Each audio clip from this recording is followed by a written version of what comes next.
பழைய சோறு பச்சை மிளகா, பக்கத்து வீட்டு குழம்பு வாசம்,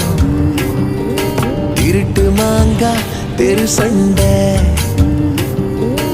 ஏனா இனிக்கும் தெம்மாங்கு பாட்டு,